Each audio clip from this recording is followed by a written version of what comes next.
The people that you've got online are scattered all over the country, various job descriptions and transactions, and they're all signed up to listen to a discussion about your food bank or organization in Bridport. So we'd love to talk to you. If you'd like to sort of go ahead and introduce yourself and tell us what you're going to tell us about, that'd be great. Okay, yeah, okay. Apologies for not being terribly prepared for this. As I said, I hadn't received any link to the meeting until about a few minutes ago. So unfortunately, I haven't prepared anything specifically. I haven't got any slides, but I'm happy to introduce you to the work that we've been doing in Bridport around food security, where it's come from, how we put it together, what's in it, what we're doing with it. And then I think might be the best thing is if I talk for 10, 15 minutes and then open you up for some questions. And I do my best to answer your questions about it. Perfect. So just quickly, given that the audience may not know anything about Bridport, Bridport is a small market town on the coast in West Dorset, population of about 15,000 in our neighbourhood plan area. We have a neighbourhood plan which identifies food as a really important element of our climate and ecological emergency response. And the town council, having declared a climate and ecological emergency in 2019, produced an action plan in 2020, and we've recently revised that action plan in 2023 and strengthened the importance of food security and community resilience.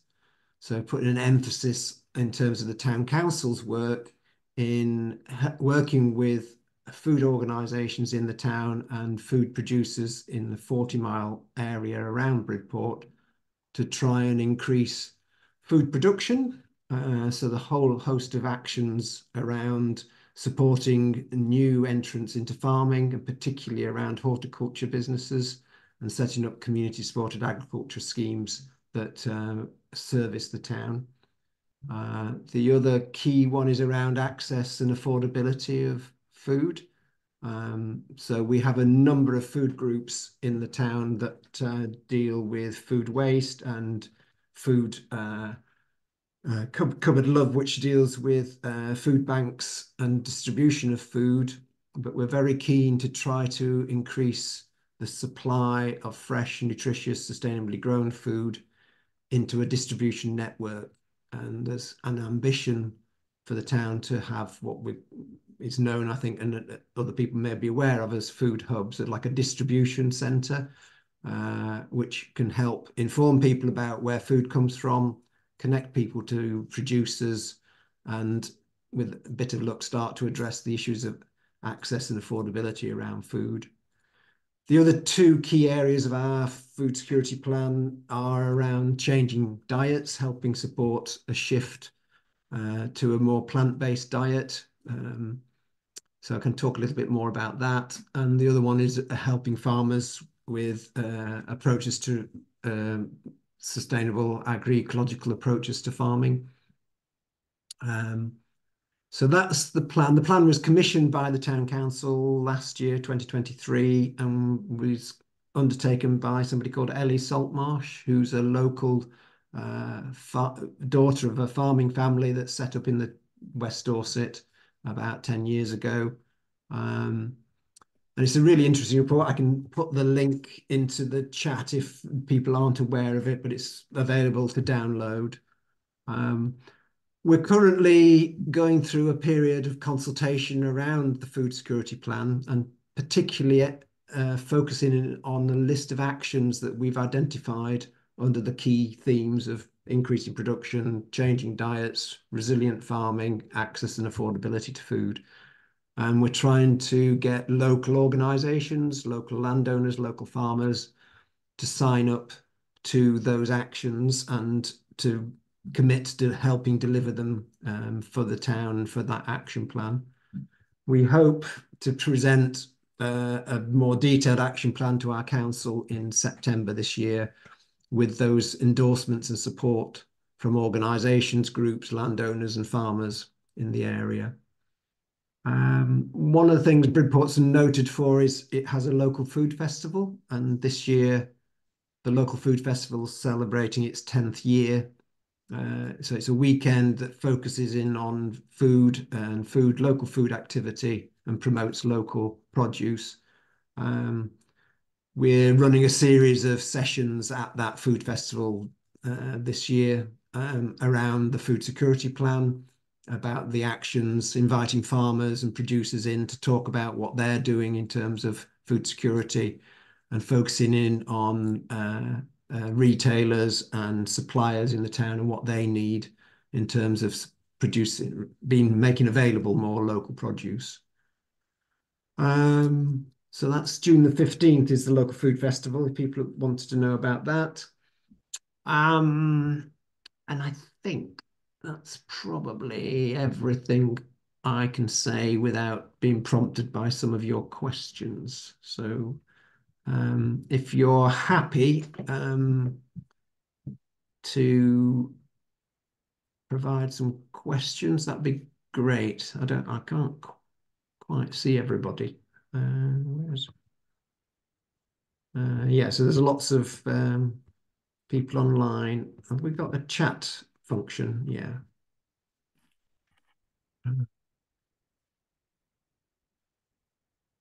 So, Graham, is a question something that people can put through onto the chat, and we'll try and deal with them there? If you take a look at the pictures of each individual person, David, they Oh, tend to okay, there's a put their couple of hands up hands and up, ask isn't there? questions. Yeah, okay. And So I'd like to start. Caroline and then Amanda. So Yes, exactly. So if you'd like great. to go with them, that would be fine. Great. So Caroline, do you want to start then? Hi, David. I'm curious about the process that you went through to get to the point of deciding that you needed a food security plan. Okay. So as I said, it was originally identified as an area of interest in our neighbourhood plan. So the Bridport Area Neighbourhood Plan, which was produced over a 5-year period from 2015 to 2020, and went to referendum in 2020 and got approved and adopted by Dorset Council in May 2020. So it's originally in that document. It then became a key area in terms of our climate and ecological emergency action plan. So identifying, supporting the growing of nutritious, sustainable food and the distribution of it to our community. Yeah. So it was in there, and from that, the council decided that it needed to have a plan specifically around food security to explore what the issues were and what the solutions to that might be. Hence the commissioned piece of work with Ellie Saltmarsh as the author of the document. And Yeah. we secured funding from the Dorset National Landscape Fund. So it was funded To commission the report. to commission that particular report. Yeah, so Right. essentially it was funded by Okay. them. And it, I'm just curious because we're in the process of creating a strategic plan and a climate action plan, and it seems it's not easy. And I'm just wondering, is it very councillor led? Do you have dynamic councillors who are very enthusiastic and take it forward? Or in terms of the dynamic there within your council, how does that work? So on the back of the climate emergency action plan, we had a special subcommittee of our environment committee, which was focused on delivering that plan. And that committee met monthly for about 18 months, 2 years. And Wow. it Okay. was councillors essentially driving the delivery of our action plan. And I'm I'm a part-time employee of the town council, but we have another person who does community engagement around the climate and ecological emergency. So going out and working with our local communities around things like food, but also transport and housing and energy and things like that. Yeah. Um, so yeah, the council is committed, I think, quite stably committed to seeing this through. And we just had an election at the beginning of May, and we've got a new set of councillors Yeah. are now coming in. Right, that's real. Yeah. But essentially, we don't anticipate we'll deviate from the sorts of projects activity that we're currently pursuing, particularly around food security. Okay, and just one more, out of interest, and excuse my ignorance, are you quite a rural community in Bridport, or? So population is about 15,000. It's a market town in the west of Dorset, and the hinterland is very rural. So we Yeah. include, we've recently expanded as a town to take in a few of the rural parishes. Right. They were already engaged in our neighbourhood plan. Yeah. So we are surrounded by farmland. Okay. There is a history of good Yeah. contact with the farming community. It just sounds very similar to us geographically. Sorry, I didn't catch where you're from. Tring, Oh, right, yeah. Hertfordshire. Yeah. Yeah, yeah, So yeah, I think I like how you've worked alongside farmers. I'm not sure that's something we've even begun to do yet. I think it's quite interesting. As I say, the food festival has been a bit of a focus over the Yeah, last 10 years of getting producers and organisations together, essentially in the same tent, because it's a tented festival on one of yeah, our open spaces. Um, and it's fair to say, I mean, the area around Bridport is essentially a livestock area, so lots of large dairy units and production of Oh livestock. gosh. So how does talking about plant-based diet go down there? So I was just about to say, that's that sense, that immediate knee-jerk reaction that what is being proposed is the end of meat eating. Has really had to be challenged and explored. And I think there's a real understanding in our document that we produce, the food security plan, that mixed farming is very much a sustainable option in this Yeah, area, and that we're not suggesting that people don't eat meat or don't raise livestock, because they're really important, not yeah, least to raise grazing our flower-rich meadows and things like that. So they're an integral part of a sustainable farming system in this area. But we yeah, desperately need more horticulture businesses in order to increase the supply of horticulture into the town. So we've recently lost one community supported agriculture scheme. Only temporarily, they've gone off around the world looking at different ways of growing food, and are going to come back. But essentially, it's created quite a hole in the supply of good, high yeah. quality, sustainable food. Okay, thank you. I'll let someone else have you. Amanda's got a hand up, I can see.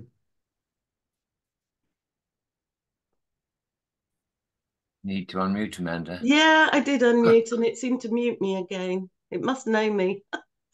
Okay, a couple of things. The first is thank you, David. I said while I was on mute. I'm in the Cotswolds, in the North Cotswolds, in Bourton-on-the-Water, and I'm represent parish and town councils on our National Landscape Board. Okay, yeah, Cotswold National Landscape, yeah. Yeah, so I'm a parish councillor here in Bourton-on-the-Water, as well as being a board member, and I'm on lots of other things, including being a director of Mid Counties Cooperative, which has a lot of major food stores here in the Cotswolds and up into Staffordshire, Shropshire. It's quite a big cooperative. So I've got several different questions for you. One is, do you have co-ops near you, and have you engaged with them? With food co-ops? Yep. So the co-op group, or whoever your local Southern co-op or wherever. What is your local co-op? Do you know?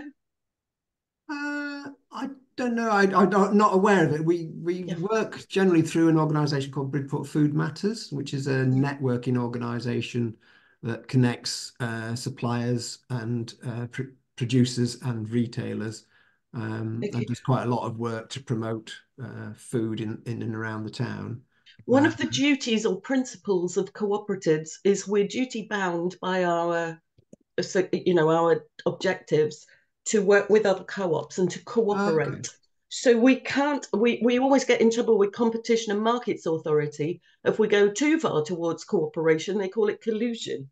But if you can see the funny side of that. Yeah. But basically, although we might be competitors in a selling sense, we want to help each other, and we're duty bound to work together for the same objective. And for the co-op group, through whom we source 80% of our produce, and our best of counties, which we call buying local, and we source responsibly, locally, know all the provenance and can describe it in our stores. We make sure that we buy, we have everything that's farmed from within the UK. So we don't buy chickens from Thailand, etc. And we've got some ways of, for example, we cross-subsidise our milk so that the farmers have a real cost given to them for their milk, but we can sell it more affordably. So there's a range of things that the co-op movement may be able to cooperate in supporting what you're doing, and vice versa.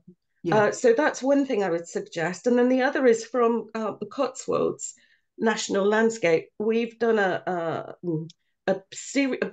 big piece of work that started out with a baseline from Small World Consulting, you know, about our carbon footprint, and then went on to do some work with a consultancy over in Oxfordshire.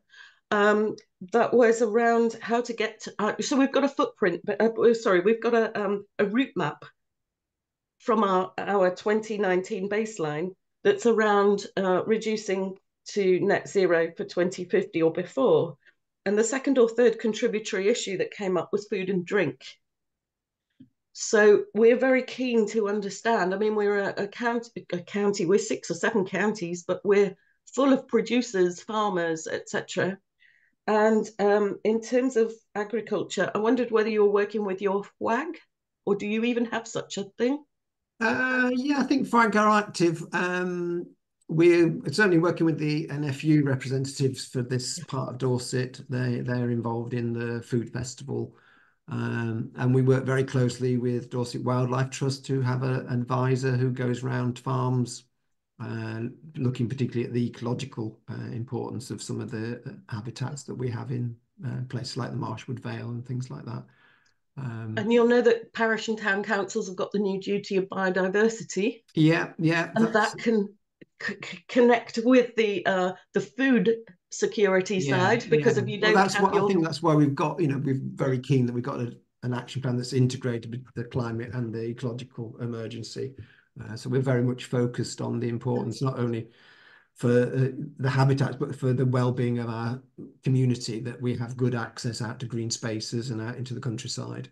I think it's one of those where we could kind of keep in touch as per the great banter and the networking is and the really banter important. And we do try to connect with other town and parish councils that are doing things around food. I think the National Landscape connection is the one in particular that I'm talking about, because people come to the Cotswolds to visit, to enjoy what we have on offer, and to have high quality food and drink.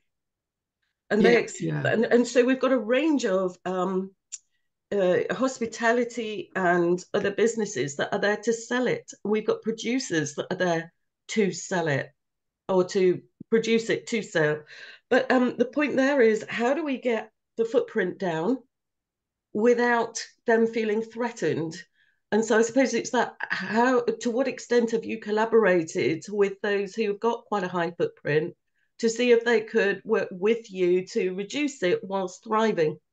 Yeah, so again, I mean, West Dorset National Landscape and the Dorset area is a very popular tourism area, and there's an organisation called Dorset Food and Drink, which is a membership organisation that we work with. But it's a real challenge. I mean, what we're finding here particularly is some of the really big dairy operators are coming out of the dairy farming and looking at alternatives, and a lot of that is around tourism related. So switching out from large intensive dairy units to a bit of rewilding, bit of kind of providing accommodation and resources for tourists. And within that, there's an opportunity, I think, to utilise some of the buildings that are becoming redundant to repurposed as for workshops, or ideally for things like processing natural materials for things like construction materials. And the Bridport area, for those that might know it, is renowned as a rope and flax, well, hemp and flax growing area for rope, sailcloth and materials. And there's a project that we're involved with around re-establishing flax and hemp into the farming rotation. We've got a lot of hemp here too. Yeah, so that's, I think, that idea that we can help farmers switch into more sustainable crops and help with the processing of those. Again, it kind of links with the food work that we're doing to try and improve the amount of natural materials that come into the supply system. I don't know whether you have access to or are aware of the FIPL funding, Farming in Protected Landscape. We've had 3 years of FIPL funding for our hemp growing in West Dorset. So yeah, the National Landscape's a really great partner for us in Bridport. Great. Bridport is all wholly within the National Landscape. It's not in many national landscapes. Towns like Bridport would be cut out of the designation. Yes, that's very much like we have in Cotswolds. Most of our urban centres are cut out. Yeah, so we're fortunate that we're wholly within as a town, which means that we can be quite a focus for a lot of heritage activity, as well as the support for our food security plan and work with farmers on reducing carbon and looking at the new economies of the future around natural materials. Thank you very much. Graham's got his hand up as well, if that's all right, Amanda. Absolutely, thank you. Thanks, David. I had a whole host of questions, but then you stuck your link to your plan up. I'm not very good at multitasking. Well, I just want you to say, for everyone's benefit, it's a marvelous document, and it's answered all of my questions, because I was actually slightly concerned about what food security did you actually need, but now that I've read your document, I'm an expert, and I think it's first class. So I just wanted to say that, and it's a wonderful document, I think, to provide a guide to everybody else. So having spent at least 5 minutes reading it, I commend it to the whole world. That's very good. Thank you. Yeah. We definitely think that with an action plan, which is a collaborative, cooperative venture with our farming communities, is our next step, really. And that's, as I say, with the food festival that's coming up on June the 15th, we've got a series of panels where farmers will be talking about food security and what they're doing and what they need help with, as well as the suppliers as well. So we received quite a lot of feedback on our action plan in the run up to the festival, and hopefully can air some of the issues around livestock, reduced carbon, those sorts of issues at the festival. Yeah, the statistics you have in there, like sort of how many thousands of tons of food you need to produce, and then can you produce what's needed, and how you go about doing it. Fascinating stuff. I was really very intrigued. Yeah, so I think that idea of it being like a think piece, of exploring those options, of identifying the territory, understanding what's possible in that territory, and how we move to agroecological approaches. Yeah, it's been a really thought-provoking piece of work that's got people talking locally, which is important. So you talk about farms and so forth, in defense of those who are not entirely sure they should go to a completely vegan diet yet. Are the local abattoirs joining in? We have a couple of small local abattoirs that serve sort of like have survived largely on the kind of hobbyist market. So there's lots of people that move to West Dorset and bought a small amount of land and have supported those small abattoirs over the last 10, 20 years. And I think that's something that's important. I mean, well, you'll all remember kind of River Cottage was based here in Bridport, when the first series was on a bit of land north of Bridport. So that idea of self-sufficiency and small holdings has really took root here, and there's a lot of that activity. Right, well, thank you. Penny's got a hand up. Oh, I think you may have missed John Payne, who's been up for quite a long while. Sorry, I can't. Yeah, John's got a yellow background, and I couldn't see his hand. So, sorry, John. Maybe go to you first, John, and then Penny. Okay. I live on a forestry tract just inside Wales, and what I'm interested in is in resilience hubs. there is a grant from the Welsh Government to about 40 villages, and our village hall got it, which is basically to create a place for the community to be helped in terms of power outputs or other adverse weather effects, which we've had a lot here. At the present time, we are the main road into Wales, the A40, has been partially closed by a rockfall caused by heavy rain for the past 5 months. And it actually may close almost completely soon because the whole hillside is unstable. And these are the effects that we're looking at, the infrastructure deteriorating, the power cuts. And I'm interested to know what we can put in these resilience hubs. We also run a community village shop in the village of Cross River, which is in Gloucestershire, which has been very successful.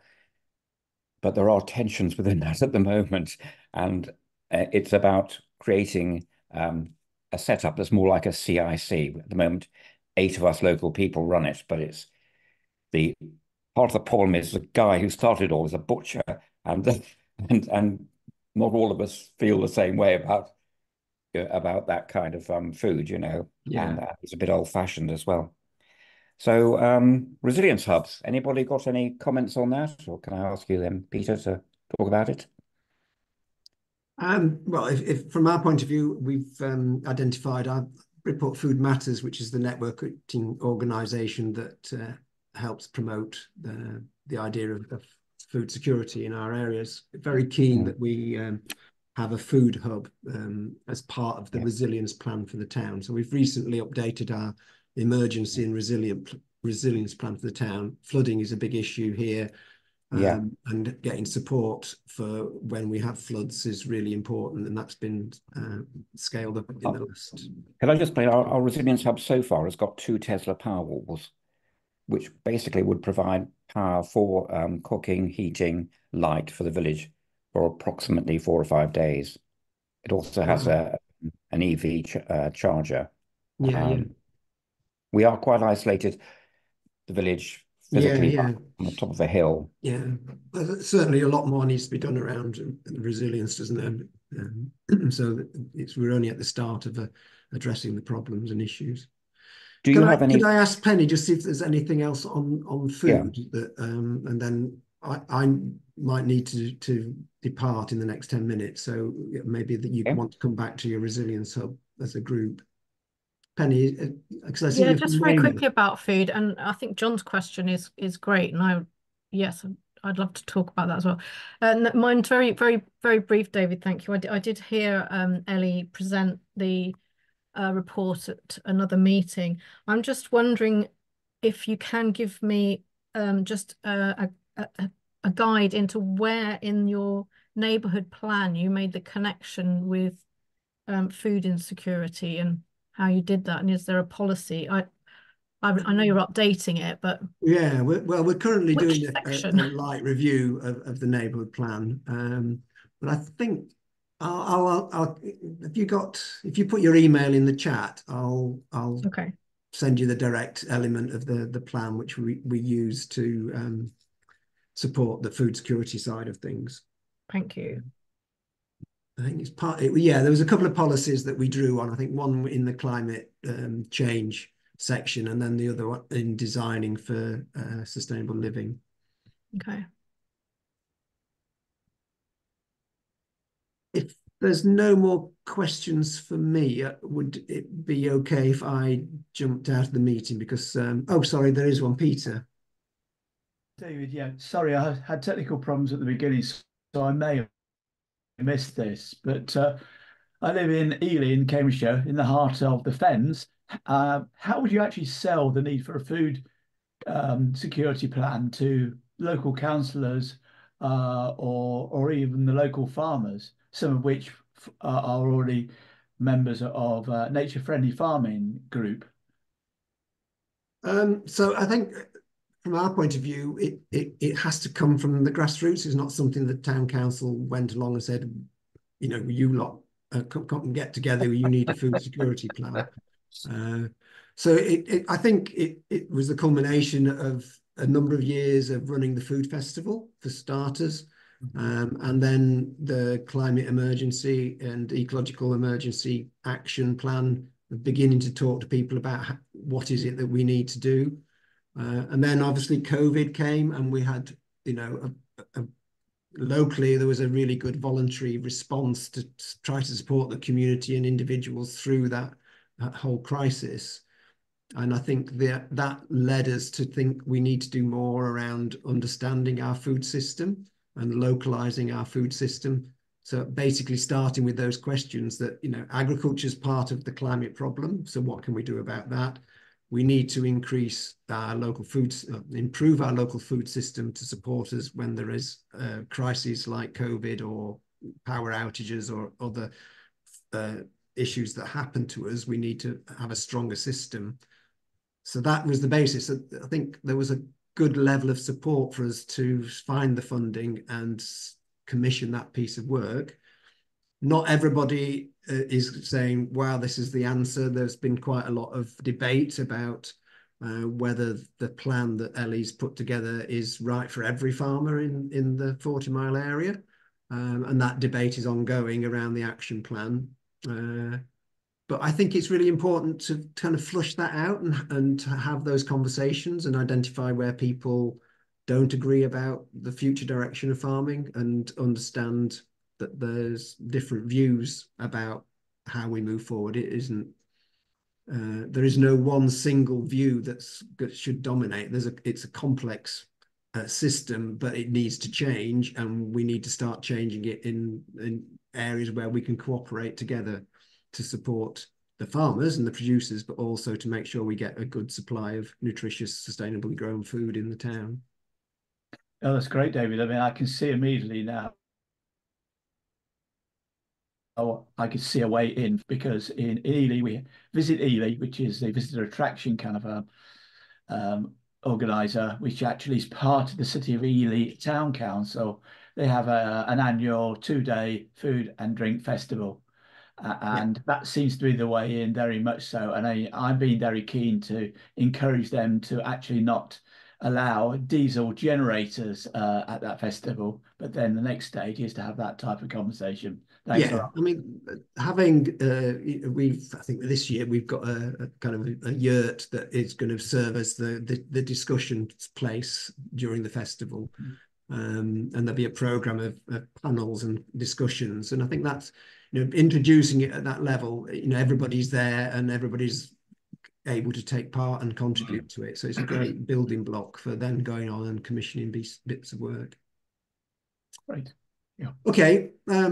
Sorry to be so disorganized. I should have contacted Graham, but I kind of, lots of other things have been happening in the last couple of weeks. So hopefully I've covered everything that you need. I think, Graham, you've got my email address that you could circulate if people want to follow up with it, and I'll get back to Penny in Weymouth with some specifics around the neighbourhood plan connections.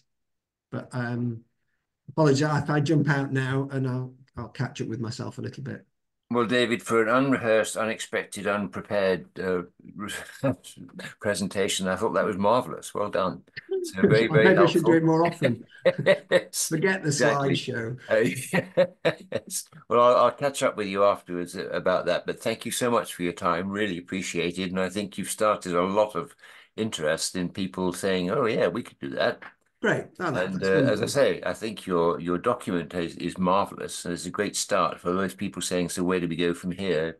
You set them on the way. So yeah, I would definitely recommend, allowing the action plan a good amount of time to develop, because the document came out in January, and I've had to keep extending this time frame from the action plan because people want to include it in activities that are going on this summer. So I think actually giving it the time to have those discussions and for people to then come forward and contribute their actions will strengthen the whole thing. Yes, we've had a couple of banter sessions here about involving the community with plans and how successful that has been where they've been actually doing it. As you say, if you can get the buy-in from the locals, then you're off to a great start. Rather than telling them what they should be doing, you ask them what they should be doing. And how we can help them move in a particular direction. Yeah, exactly. Okay. So they've been a huge help. Thank you very much for your time. Bye-bye, David.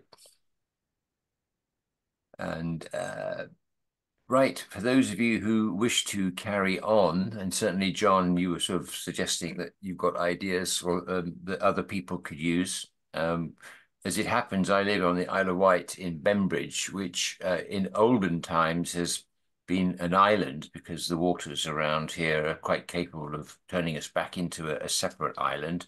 And in fact, in the recent floods, all the roads into Bembridge got cut off, and therefore we were indeed a self-supporting, isolated community. And I don't think anybody appreciated quite what you can do with these sorts of resilience hubs and centres. So good stuff. Did you want to say anything more about that, please, John? I think there is no funding in England for this at the moment, but I think it's a really good way of getting a community to start thinking about how they're going to pull together, really, particularly in isolated spots. And I also think the community shop concept should be increased considerably because that made such a difference to the village in COVID, and it actually improved the profits of our shop by about 30% because of our very strict hygiene and conditions, you know. And you can alter people's behavior and diet in a small village by stocking food that they don't normally buy, you know, and having somebody interested in promoting buying in bulk, you know, or buying plant-based food, yeah. And do you find that people do take an interest if you've sort of got a large stock of stuff there? Do they say, why have you got this and what can we do with it? Or do they not, they just pass it over? I think there's a huge amount of personal interaction between the staff. We have 5 staff. They're all part-time and we pay them. We're not a volunteer organisation like another community shop down the road. And we're a village only perhaps about 800 people, so it's quite important that, you know, everybody knows each other, and there's a lot of perhaps personal sort of you know, people talk about food and food options really, and we there are various organizations like Suma and Essentials who sell you know, only vegetarian food really, or vegan food, and they're particularly good at introducing new recipes and to other people. That's our companies like Hodmedod's who do a lot of recipe cards, and that's a very good way of educating people about, you know, and it's often a lot cheaper to cook your own food. And I'm a retired doctor and I'm interested in HPFs, you know, highly processed foods, because they're such bad news for your general health. Yes, I'll but let somebody else have a chance to talk because I don't want to hold well, the show. I'm actually very interested, Johnny, in what you said about the local shops or the community shop being profitable, because usually the reason for eating highly processed foods is that they're a lot cheaper than the natural local stuff. So somehow you managed to have closed that gap. I think it's just really about uh, cooking at home, really. I mean, that's the problem, you know, making a tomato sauce that lasts for a week, as I do in bulk, making your own pizza bases, you are suddenly not eating cheap pizzas at £4 a time from the supermarket. But it all requires skills which people have lost really, and time as well. You know, those are the issues, and yeah. Do you have any sort of documentation, John, that you've produced about the community shop and so forth? I mean, I see there are television programs like sort of Eat More for Less, where they're educating particularly housewives, it seems, on how they can actually get much better food for a lot less money.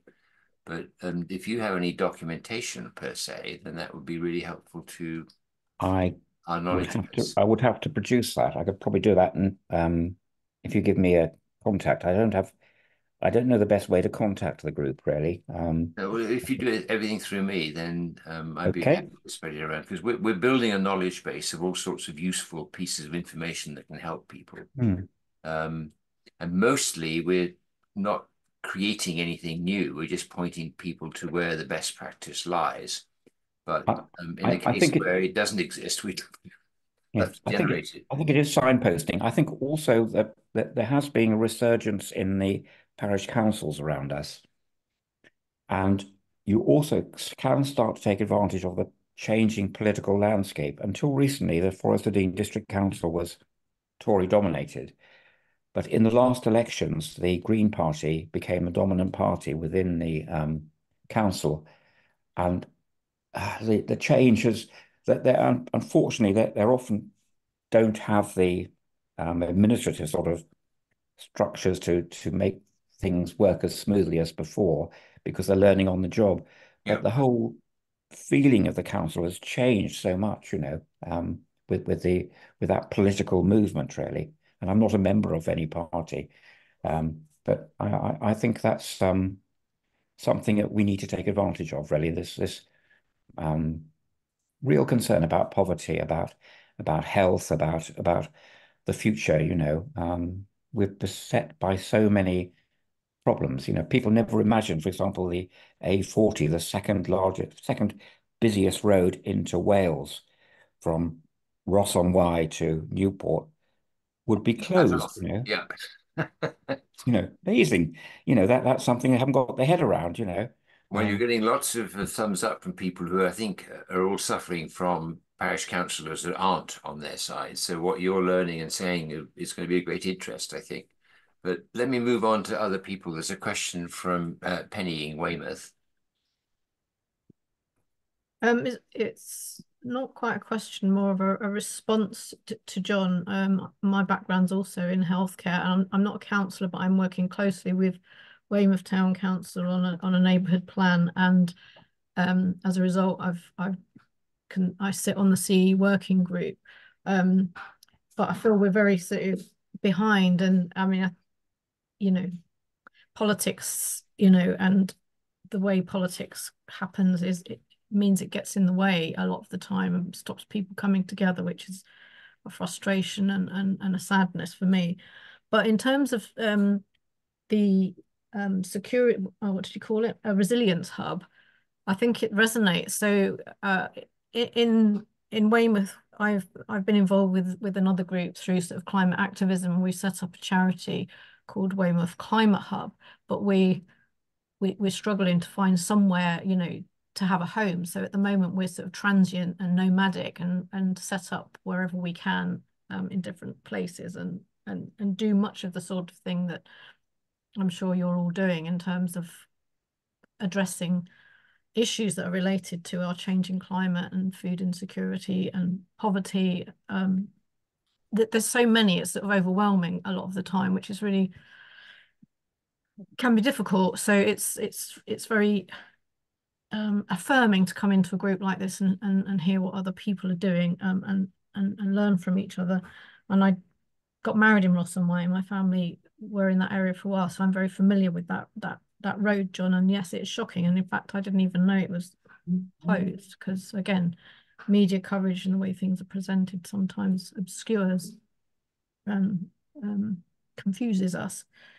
So in response to the hub idea, there is a network that some of you may be aware of called the Climate Emergency Centre network. So these are groups of people that a lot of them have come from sort of activism backgrounds, but feel the need to set something up. And a lot of them have got spaces, and they're doing all the sorts of things that you're aspiring to do. So that's something I could put you in contact with if you're interested. So they have a weekly meeting actually on Zoom, and that's different people with networks and hubs, if you like, and how they've set up and what they're doing. And they're very. Could you put the contact details on the chat? That would be great. Yes. Yeah. Yes. Okay. Yeah. Will do. Thank you. Anyway, I think enough from me. Thank you. Peter, shall we move on to you? Yeah. talk about local resilience and groups and whatever. There is a network of local resilience forums certainly across the whole of England, and they have a statutory responsibility under the Civil Contingency Act. Now, they may not be very well known, but my son, who's working in the next room with me, is an emergency planning advisor for the Cambridgeshire County Council. So that's why I get to know about them. But in fact, often, when there are major incidents, or likely, like the partial closing of the A40, in the background, there is probably a group of people actually do get together and actually discuss these issues. I mean, the only time I've heard on the news about a local resilience forum is in Kent. The Kent Local Resilience Forum actually manage all the when the channel crossings are closed, and they have to manage all the lorries coming down into Kent.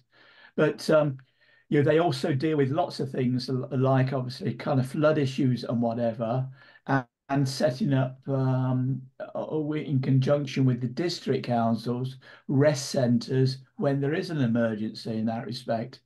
Now, like all public sector organisations, the people there are probably all already overworked.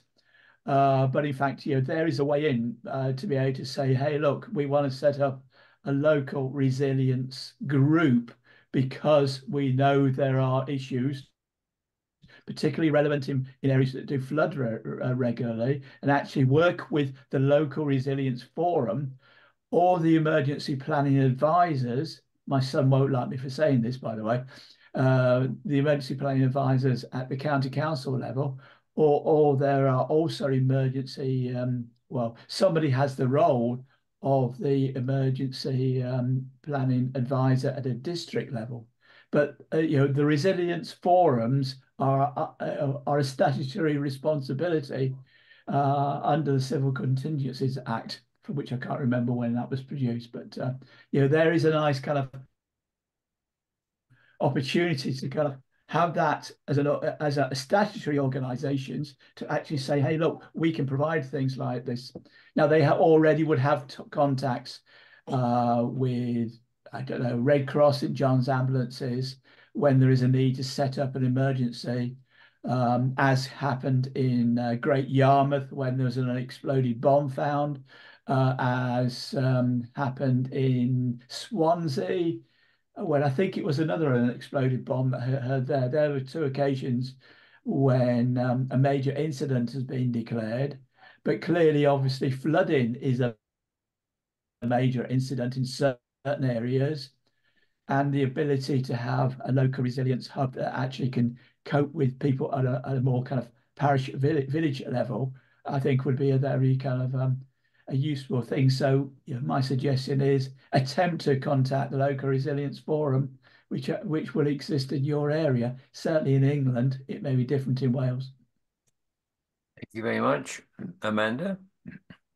Yeah, just to support what Peter said there, our parish council in Bournemouth-on-the-Water, we have quite a comprehensive emergency plan, and it's got different sections in there. So we added our section in on COVID and population health emergencies after COVID, and we mainly had it as a result of the flooding that was awful in Bournemouth and surrounding counties in 2007, after which we put in a major amount of funds and all sorts of physical attributes, but we also needed to put in the social side, and we got funding from, I think it was SSEN, which is Scottish and Southern Energy Net, is it electricity or is it energy network? Anyway, SSEN had an emergency sort of community resilience fund, and we got 10,000 from them to make our community centre, which is our parish headquarters, which is also a listed building, which makes it interesting to do any adaptation. But we've got some like an electrical socket that will allow emergency generators to be plugged into, that will allow us to I don't know quite what this socket is, I'm not technically minded like that, But you know, there are lots of organisations out there, and one thing that we did within that community or emergency plan, I'm going to review it again now, is how we feed people. So if we set up a centre to be a hub, but just in the event of an emergency, then I can contact, for example, the next door Mid-Counties Co-op store and see if we can get some food in from there. You know, so we've got all those connections set up ready for in case we need it. But that's more emergency resilience rather than resilience more generally, you know, over the decades as our climate change happens. Okay, thank you. And do we have anybody else who has any more comments, or can I cheerfully declare this session done? Thank you all very much for your time. It was actually rather more fascinating than I expected it to be. And I'll get all this out to everybody on the wiki as soon as I can.